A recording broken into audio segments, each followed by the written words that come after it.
चंद्रकलाएति सुंदर गौरी बड़ भेल तपसी भिखारी गे माई चंद्रकला एति सुंदर गौरी बड़ भेल तपसी भिखारी गे माई घर ही में सोचथी माए मनाइन बाहर सोचो है मंत बाप गे माई घर ही में सोचथी माए मनाइन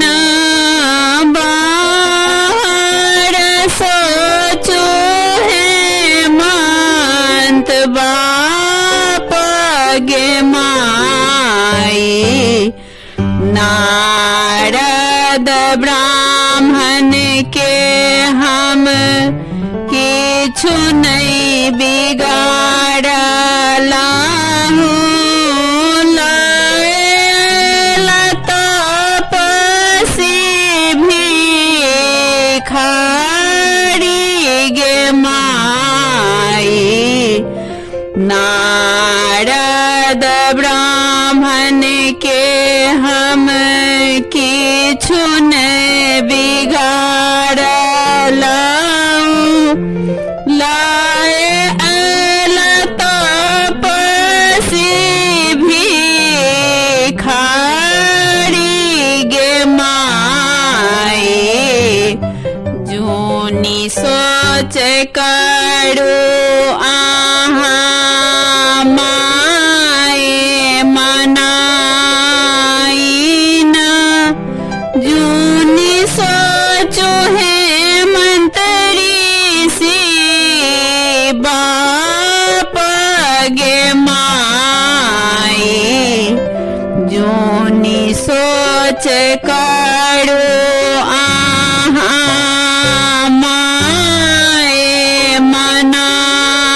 मनाइन जूनी सोचो है मंतरी से बाप गे माई हमरो करम